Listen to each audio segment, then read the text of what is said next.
नमस्कार.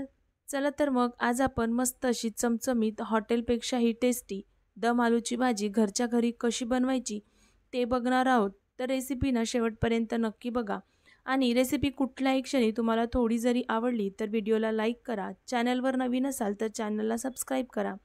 चला तर मग वेळ न घालवता रेसिपीला सुरुवात करूया. सर्वात आधी इथे मी कुकर घेतला आहे आणि याच्यामध्ये छोट्या साईजचे असे बटाटे घेतलेले आहेत. जर तुमच्याकडे छोटे बटाटे नसेल तर तुम्ही ना मोठे बटाट्याचे काप करून देखील घेऊ शकता. तर आता याच्यामध्ये मी 1 ग्लास पाणी टाकून आता याची फक्त आपल्याला 1 शिट्टी काढून घ्यायची आहे. 1 शिट्टी मी ते काढून घेतली होती आणि बटाटे थंड झाल्यानंतर त्याचे साल देखील काढून घेतले. आता ना अशा फोकच्या साहाय्याने याच्यामध्ये असे हलके-हलके आपल्याला फोकने छेद करून घ्यायचे आहे. म्हणजे जी ग्रेव्ही बनते ना ते याच्या आतपर्यंत जाते आणि बटाट्याची टेस्ट खूप छान लागते.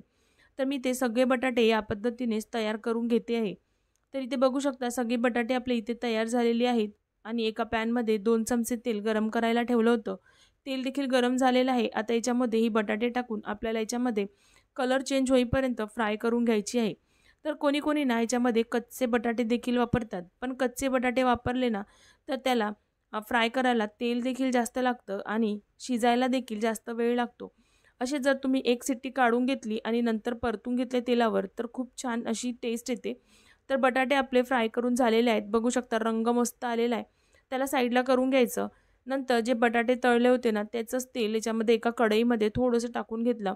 एक मसाला तयार करून घेणार आहे. त्यासाठी 2 मीडियम साईजचे कांदे, नंतर लसणाच्या पाकळ्या, आल्याचा तुकडा टाकून घेतलाय आणि थोडेसे मी इथे काजू टाकून घेतले. काजूमुळे ना याची ग्रेव्हीची थिकनेस खूप छान येते. आता ना याला थोडंसं परतून घ्यायचं. जर तुम्हाला काजू नसेल टाकायचे ना, तर तुम्ही शेंगदाणे किंवा मगज बीज असतात ना, ते देखील टाकू शकता. कांदा थोडासा सॉफ्ट झाल्यानंतर याच्यामध्ये टमाटर टाकून द्यायचं. टमाटर टाकल्यानंतर लगेचच मीठ टाकायचं. अगदी थोडंसं मीठ टाकलं आहे म्हणजे हे टमाटर लगेच शिजेल.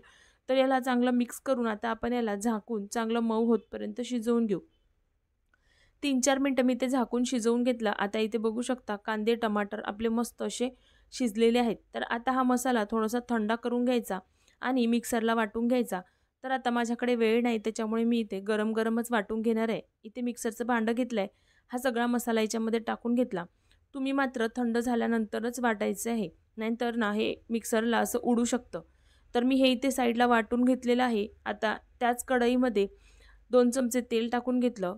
एक कलमीचा तुकडा, एक मोठी विलायची आणि 5-6 असे मिरे टाकून घेतले आणि थोडंसं जिरं टाकून घेतलं. जिरं चांगलं तडतडून झालं. याच्यानंतर याच्यामध्ये आपण जो मसाला तयार करून घेतला होता ना, तो टाकून घ्यायचा. सगळा मसाला याच्यामध्ये टाकून घेतल्यानंतर याला चांगलं फिरवून घ्यायचं. आता हा जो मसाला आहे ना, आपल्याला चांगला शिजवून घ्यायचा आहे. तर आता चांगला एकदम मिक्स करून घ्यायचा आणि आपण आता याला झाकून ठेवून चांगला शिजू देणार. म्हणजे याला थोडंसं साईडनी तेल सुटेल. तर इथे झाकून मी हा मसाला चांगला शिजवून घेतला. तर इथे बघू शकता मसाल्याला ना थोडंसं तेल देखील सुटलेलं आहे. आता परत एकदा याला चांगलं असं मिक्स करून घ्यायचं. आता ना आपल्याला याच्यामध्ये काही सुके मसाले घालायचे आहे. तर इथे सुके मसाल्यामध्ये सर्वात आधी मी इथे लाल तिखट घातलेलं आहे. तर अर्धा चमचा लाल तिखट घालायचं आहे. सोबतच थोडीशी हळद टाकून घ्यायची. गरम मसाला, धने पावडर हे सगळे मसाले तुम्ही क्वांटिटी तुमच्या हिशोबाने कमी जास्त करू शकता. म्हणजे तिखट जास्त खात असाल तर थोडंसं जास्त टाकू शकता. चवीपुरतं मीठ टाकून घेतलं आणि सगळे मसाले या ग्रेव्हीमध्ये चांगलं मिक्स करून घ्यायचे. तर हा मसाला देखील आपल्याला ड्राय होईपर्यंत चांगला शिजवून घ्यायचा. तर आता याला झाकून आपण तेल सुटेपर्यंत ना चांगलं शिजवून घेऊ.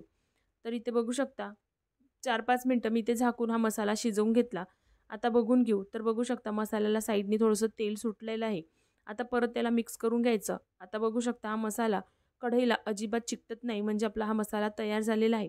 आता याच्यामध्ये लगेचच आपण जे बटाटे फ्राय करून ठेवली होती ना, ती सगळी टाकून घ्यायची आणि बटाटे चांगले मसाल्यामध्ये कोट करून घ्यायचे. तर असं चांगलं फिरवून घ्यायचं. सगळीकडे बटाट्याला मसाला हा लागला पाहिजे. नंतर आता याच्यामध्ये पाणी टाकून घ्यायचं. तर तुम्हाला ना, तुम्ही आवश्यकतेनुसार तेवढं पाणी टाकून घेऊ शकता. जशी तुम्हाला ग्रेव्ही पाहिजे तसं याच्यामध्ये पाणी टाकायचं आहे आणि हे चांगलं आता मिक्स करून घ्यायचं. चांगलं हे मिक्स करून झाल्यानंतर आता आपण हे झाकून शिजवून घेणार आहे. तर मी इथे 8 मिनिटं याला चांगलं मंद आचेवर शिजवून घेतलं. तर आता बघू शकता ग्रेव्हीला तेल बघा किती मस्त सुटलेलं आहे. तर तुम्ही ना याच्यामध्ये दह्याचा देखील वापर करू शकता. दही टाकल्यामुळे याची चव अजून छान लागते. मी एक रेसिपी मागे अशी बनवली होती म्हणून मी आज दही न घालता ही रेसिपी बनवलेली आहे. तर आता आपली ही भाजी मस्त चमचमीत अशी तयार झालेली आहे. वरून मस्त बारीक चिरलेली कोथिंबीर टाकून घ्यायची आणि परत त्याला एकदा मिक्स करून घ्यायचं. ही भाजी तुम्ही पराठे, चपातीसोबत खाऊ शकता. अगदी भातासोबत देखील खूप मस्त लागते. तर इथे बघू शकता ग्रेव्हीची कन्सिस्टन्सी देखील मस्त आलेली आहे. काजू टाकले ना त्याच्यामुळे ग्रेव्ही मस्त अशी एकजीव दिसते. म्हणजे असं पाणी वेगळं किंवा रस्सा वेगळा, मसाला वेगळा असं दिसत नाही. मस्त एकजीव अशी आपली ग्रेव्ही झालेली आहे. तर ना भाजी थंड झाल्यानंतर अजून घट्ट येते कारण याच्यामध्ये बटाटे आहे त्याच्यामुळे. तर भाजी तुम्हाला थोडी जरी आवडली असेल ना, तर व्हिडिओला लाईक नक्कीच करा. चला तर मग भेटूया अशाच नवनवीन रेसिपींमध्ये. Bye bye.